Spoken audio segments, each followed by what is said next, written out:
아침 신문 시작합니다. 서울 인구가 급감하는 상황에서도 교육열에 힘입은 강남 지역 인구는 나홀로 증가했다는 기사 먼저 보겠습니다. 서울경제입니다. 서울 강남구 인구는 지난 5월 기준 55만 6천여 명으로 2년 만에 5.1% 늘었는데요. 월간 추이를 봐도 지난해 11월부터 6개월간 연속으로 증가세를 이어가고 있습니다. 다른 서울 자치구 인구도 소폭 증가한 곳이 있긴 하지만 단기간 5% 넘게 인구가 늘어난 곳은 강남구가 유일한데요. 지난해 강남구 출생아 수도 모두 2,350명으로 서울 자치구 가운데 유일하게 증가했습니다. 신문은 강남 인구 증가 배경에는 활발한 재개발, 재건축에 따른 부유층들의 강남 입주가 늘었기 때문으로 분석했는데요. 또 일자리와 각종 문화 편의시설이 강남에 집중되면서 비싼 거주 비용을 감수하면서 강남에 살려는 사람들이 늘고 있고요. 대치동으로 상징되는 교육 수요 증가도 강남 수요를 지탱하는 요소로 꼽히고 있습니다. 신문은 강남공화국이 견고해질수록 저출생이나 양극화 등 각종 사회 문제가 심화할 수 있다고 우려했습니다. 다음은 한국경제입니다. 수도권 화장장 부족 사태가 갈수록 심각해지고 있다는데요. 보건복지부에 따르면 전국에 있는 화장장은 총 62곳으로 수도권 내 화장장은 7곳에 불과합니다. 수도권 인구가 2,600만 명, 지난해 사망자가 15만 3,300명인 점을 고려하면 화장장이 턱없이 부족한 상황인 건데요. 10배 이상 비싼 이용료를 내고 강원, 충청권 등으로 원정 화장에 나서기도 하고요. 서울 시민 절반가량은 화장장 예약이 밀려 3일장을 넘겨 장례를 치른 것으로 나타났습니다. 이어서 중앙일보입니다. 중소기업 10곳 중 3곳이 신용 위험을 겪고 있다는 소식입니다.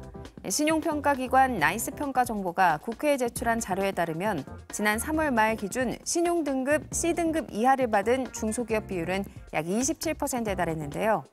코로나 팬데믹 직전인 2019년 말 대비 약 1.7배 수준이고요.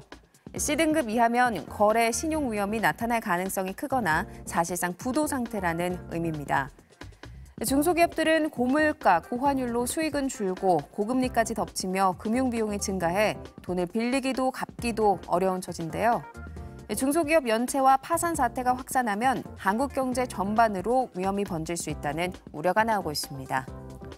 다음은 지역신문 기사 살펴보겠습니다. 먼저 대전일보입니다. 금강 세종보 재가동이 임박하며 운영을 둘러싼 찬반 논란이 일고 있는데요. 세종보 복구 작업을 진행하는 환경부는 수문을 정상적으로 가동할 수 있는 수준까지 공사를 마무리한 것으로 전해졌습니다. 4대강 사업으로 건설된 세종보는 2018년 수문을 완전히 개방한 지 6년여 만에 담수 기능을 다시 갖췄는데요.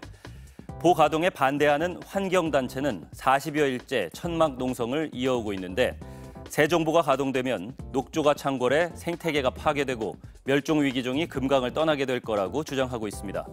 환경부는 가동 시점을 당분간 보류하는 등 탄력적으로 운영하겠다는 방침입니다. 끝으로 부산일보입니다. 반달 가슴곰이 잇따라 염소 농장을 습격하며 주민 불안이 커지고 있다는 소식입니다. 최근 경남 산청군의 한 염소 농장에서 염소 한 마리가 죽은 채 발견됐는데 해당 농장은 지난해 8월에도 반달 가슴곰 습격으로 여러 마리 염소를 잃었습니다. 반달 가슴곰은 살아있는 생명체를 먹이로 삼지 않고 여름철에도 먹잇감이 풍부해 축사를 습격한 건 이례적인데요. 염소를 습격한 곰은 사냥 욕구가 많은 개체로 추정되지만 아직은 확인이 되지 않아 동선을 파악 중인 상황입니다. 지금까지 오늘 아침 신문이었습니다.